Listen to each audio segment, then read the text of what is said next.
All right. I love the introduction. I love the honesty and the bluntness. And I'll start it off right off. We all have mental health problems. That's just what it is.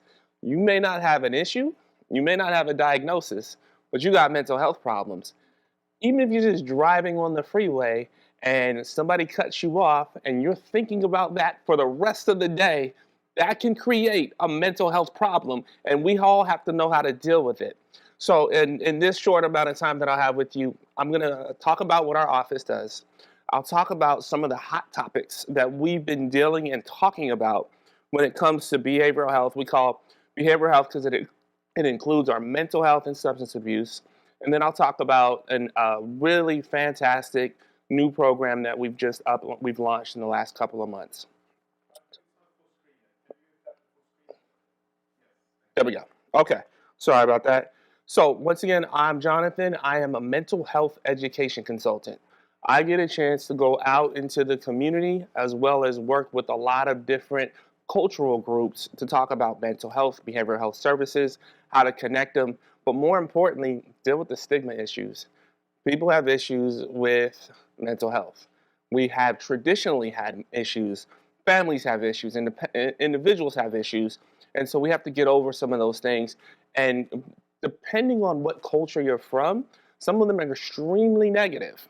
Others are kind of neutral, and a few of them are positive, especially if you know where the resources are and you know how to deal with them. But for my culture, I represent African American Black folks. My parents are from the Caribbean. Mental health isn't something that's talked about at all.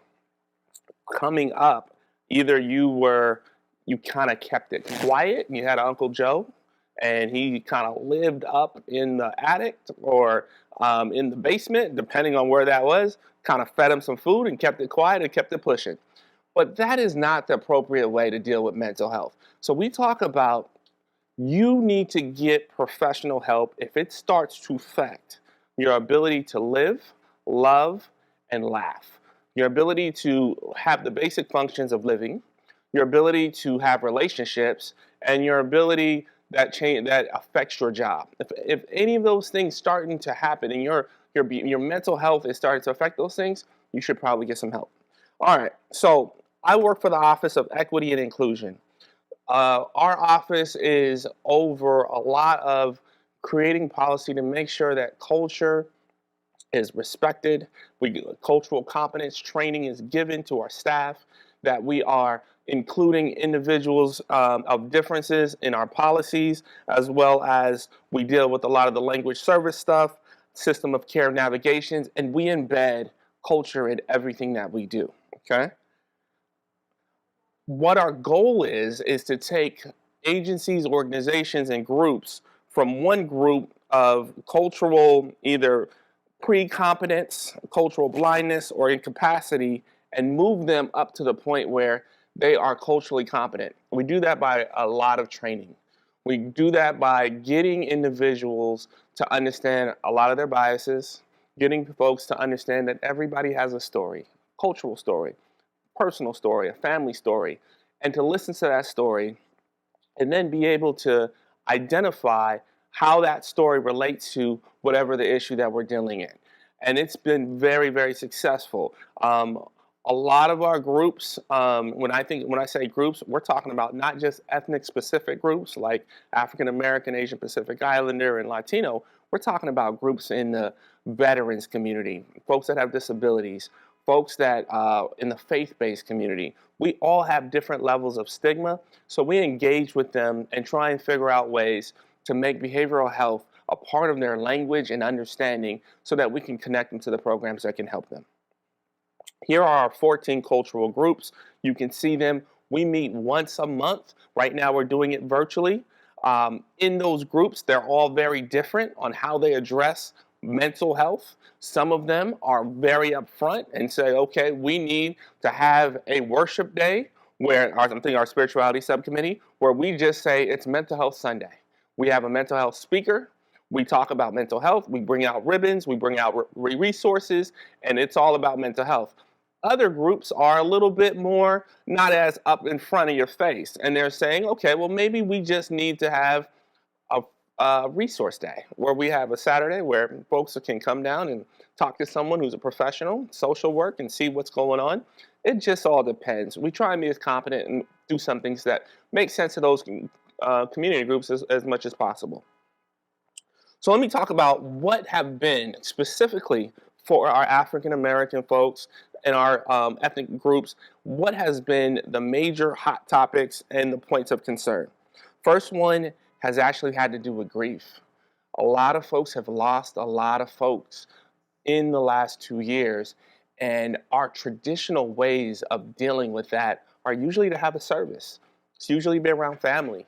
It's usually to be around people where we can celebrate the life, commemorate, console each other, and support each other. But in this times of isolations, we just haven't had that freedom. In fact, we've been pushed away from having large audiences, and so people have been, especially our community, African American community, and Pacific Islander, because they do a large, a very cultural celebration where the whole community comes together, robbing them of that opportunity. They've had to deal with it in many other ways. And we are very, very purposeful in giving them what are some of the best self-care ways of dealing with the grief. It's not necessarily through drinking. It's not going to be necessarily through taking drugs. It's not going to be through risk taking. It is by celebrating and finding ways where you can either on the phone or virtually connect with people to have conversations about that person's life. If you don't have it, then there turns to be an internal struggle, and folks can move into our next stage, which is a feeling of isolation and depression. That has been huge over the last 2 years because we've been recommending folks not be around people. So what we've been looking at is what are some ways where we can be healthy and still be safe. And doing basic stuff. My man's going to talk about physical activity, but taking walks has been such a very powerful tool for a lot of our community members who weren't doing that before, and doing some basic exercise, getting the physical workout and helping them actually deal with their mental health issues of grief, isolationism, and depression has been extremely helpful. Getting them into routines where they can look at ways where they can set their day, where they have patterns and they have something to do. They're not just sitting watching the TV. They're not just sitting staring out the window. We've got to get people moving and got to people activated. The third aspect that we've been talking a lot about has been the social media. So while people are sitting at home, they're sitting on Instagram looking at the wonderful lives of everybody else and getting more and more depressed, saying, that's not me. And we have got to get to grips with folks understanding how to use social media. Number two, also understanding what's the difference between a fact and opinion. Some people take so much of what they see as on social media and run with it. And we're not talking about children. We're talking about grown adults who have not gone through an understanding of how to decipher what possibly is slanted and what could be an actual information that I can take to the bank. And so what we as a community have to do is continue to have conversations to really express that social media should be a tool, but it is not necessarily a reality. And with social media being so prevalent and moving into different spheres of augmented reality and virtual reality, it is more pressing than ever to get parents and young folks in classes so that they can identify when social media can become an addiction and when it can be a negative issue for their health and their mental health. So that is a key component. We ask folks to have a time lane of how much time is good to be on social media. And I say that, but I also know I can get lost 2 hours just scrolling down. I'm not on TikTok. I'm still just an Instagram and Facebook guy. But I've seen my wife go for 2 to 3 hours in bed just going through TikTok. And I'm like, what is going on? But this is a reality of what our reality is. I have a kindergartner, and he was given a computer at the age of kindergarten, and that is how he does his work. And that is also his reality on how he's going to be doing his work So with that, a level of responsibility is going to be having to be taught to us as community members, so we can teach it to all those who are around us. So let me tell you a little bit about a program that I think is extremely beneficial. We at the Department of Behavioral Health have partnered with the Inland Empire Concerned African American Churches. And the focus is to increase their mental health ministries. The goal is for them to be able to identify, be able to see the symptoms and signs of what could potentially be a mental health issue so that they, at their level, can be able to resource them to a level wherever is needed. So some of it may just be some low-level counseling. Others may mean I need to see a professional, a social worker, a psychologist, but at the church level, where a lot of trusted community members go to find answers to their questions. They may think that they're physical conditions, but they're actually mental and behavioral health conditions. But having individuals who are trained, who are connected, and who are able to help folks has been our goal. So we've been working with over 15 different churches. If you want to know more about that information, I can definitely get it to you. But we started off talking about crisis and crisis intervention. And we work with a group called the CIT team in the Department of Behavioral Health.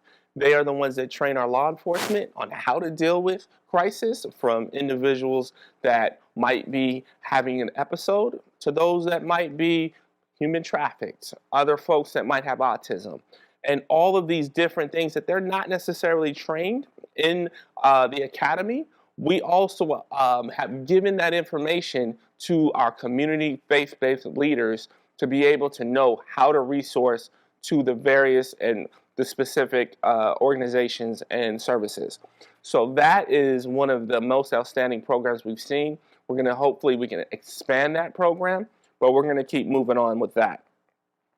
And then finally, some of the other things we've been doing is we've been working hand in hand with public health. We were there early to talk about, you know what, some of our communities will have some hesitancy talking about this vaccine. So we've been trying to help them with the messaging. We've been doing a Tri-County Community Partnership, UCR, Center for Social Innovations. We've been doing a lot of video interpretation work with our various other departments in the county. We've been working on equity when it comes to the vaccines and rolling out to making sure that all of the community groups get what they need. And then we've been working on population health management. So those are a little bit of the wrap up. If there's any questions or any ways that you want to connect with me, I'll make sure you have my information. But just remember, we all have mental health issues. The issue is if it gets to the point where it starts to affect our family life, starts to affect our relation, our career life, we need to help self-check ourselves in and continue to look for the signs and symptoms of depression, anxiety, before it goes into something that could be bigger. The earlier you are able to intervene, the better the outcome is when it comes to behavioral health and mental health. Thank you for this time.